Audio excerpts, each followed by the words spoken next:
Hey everybody, I'm Pastor Bill from Open Door Baptist Church in Morehead City, and thanks for coming back for another word of encouragement. This is a weekday video series where we try to put our eyes and thoughts and minds back onto God's words of encouragement in His Bible and block out for at least a little bit the constant messaging of despair and distraction and lies that the world is telling us all the time. And this is especially the case during these days of pandemics and civil unrest and political jockeying. And so today we're going to look at the end of Romans chapter 7, where Paul begins in verse 18 saying, "For I know that nothing good lives in me, that is, in my flesh. For the desire to do what is good is with me, but there is no ability to do it. For I do not do the good that I want to do, but I practice the evil that I do not want to do. Now, if I do what I do not want, I am no longer the one doing it, but it is the sin which lives in me.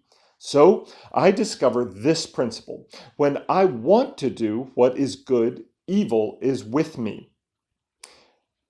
For in my inner self, I joyfully agree with God's law, but I see a different law in the parts of my body, waging war against the law of my mind and taking me prisoner to the law of sin in the parts of my body. Oh, what a wretched man I am! Who will rescue me from this dying body?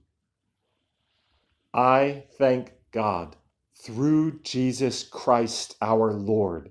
So then, with my mind, I myself am a slave to the law of God, but with my flesh to the law of sin." This is one of those passages in the Bible that I think it just is expressing my thoughts and my feelings almost every day. This wrestling and this fighting with what I want to do in my mind and heart. And yet I find myself so often without the ability to actually do it. And then I kind of get to this point, just like Paul, where I just kind of feel this discouragement of just saying, "Oh, I'm weak and I'm taken captive and I'm thrown about." And with Paul, I just cry out, "Oh, wretched man that I am, who will rescue me?" But also, just like Paul, there is this great shaft of light which just shines into the prison cell and frees my soul to say, "Oh, thank God, the person of Jesus Christ.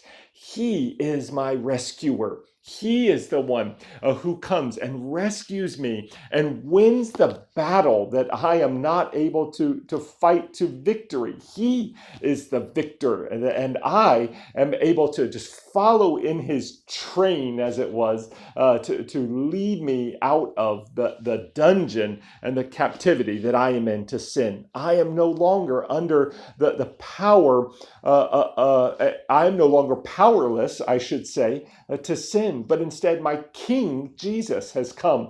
He has fought the victory, he has won the fight, he has won the war, and now he has led me to freedom and to victory. Surely this is at least part of what Jesus meant when he prays and teaches me to pray, "Oh Father, lead us not into temptation, rather deliver us, rescue us, lead us out of evil," out of the sway and the power of evil and sin.